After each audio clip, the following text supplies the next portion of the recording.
So a couple months back, I was playing From the Depths with Time Bomb and Spud Cubs. Ow! Ow, what was that? There's so many bullets, what the hell? Spud, stop! We were just dicking around, but I tried something I'd always wanted to try in From the Depths, but never really thought to do. Using tractor beams and rubber blocks, we attached this helicopter and this plane.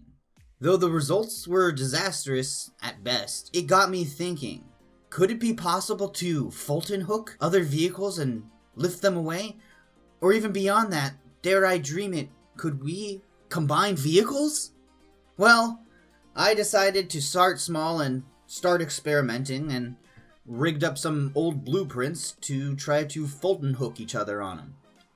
I failed miserably time after time after time. Then, finally, I made it work. Yes! Yes, I got it! Oh, yeah!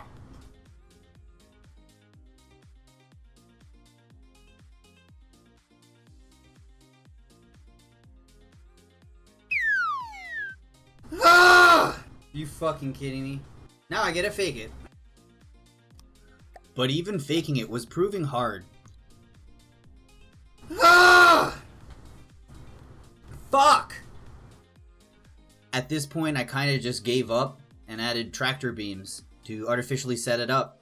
And I mean, it worked. Like, yeah, it actually works if you want to have vehicles that just fly other vehicles around without having them docked. You can.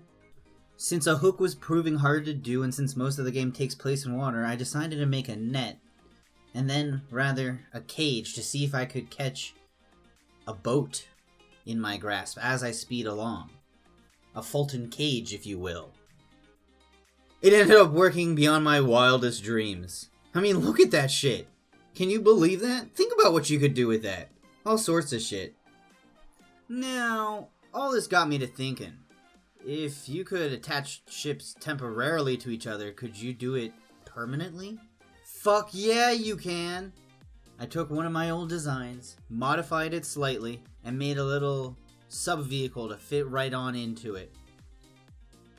It can launch up and out of its host vehicle, fly around, and then you can dock back with the main ship and lock yourself right back in by making sure you're nice and snug inside, and then using the patented locking technology to prevent any explosive detachments.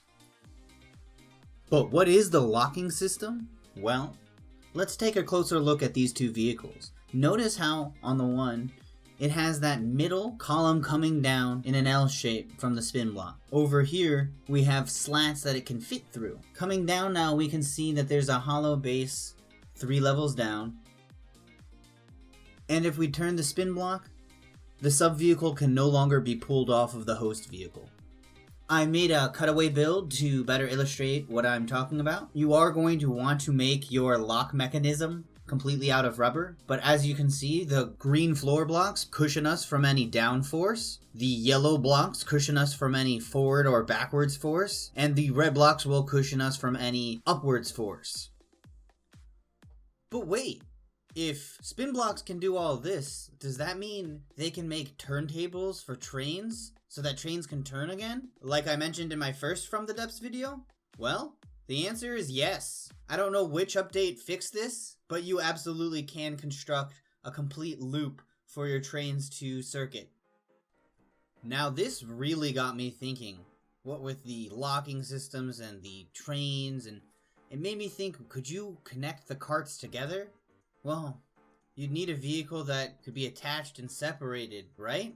So I set about building that, dubbing it the Worm Ship. And, well, it works. 2 vehicles that act as one, then when it's blown in half, the AI takes over and they split into half. They each go their separate ways and become their own separate ships. Not exactly practical, but it could make for an interesting campaign enemy. Or who knows, you know? Regardless, now that I knew that vehicles could be attached, fight together, and safely detached, well, I only had one thing on my mind. I f***ing hate video games because this is what it does. It appeals to like the male fantasy.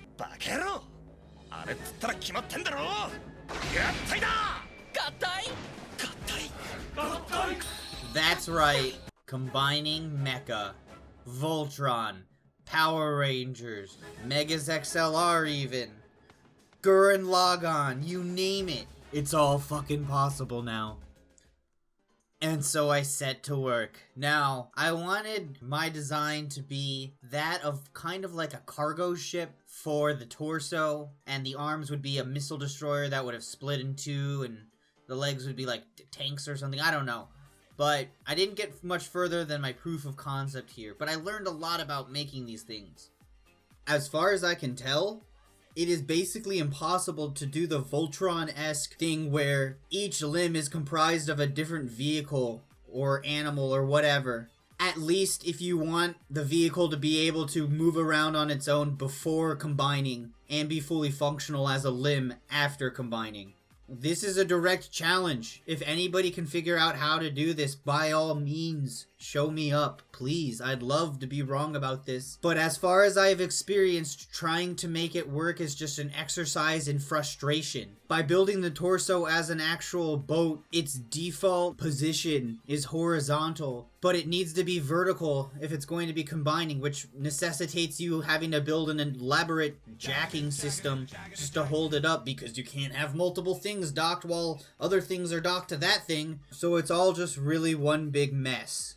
Furthermore, the scale that you need to be building at in order to achieve said mimicry of other vehicles makes the whole build so unstable that it's more liable to break and clang all over you than actually work. It was actually from this that I found out the way to make a perpetual energy device is to actually just build a $60 billion mecha and then just break it, and the legs will turn into some sort of weird perpetual motion device that just keeps going and going and going and going out into space.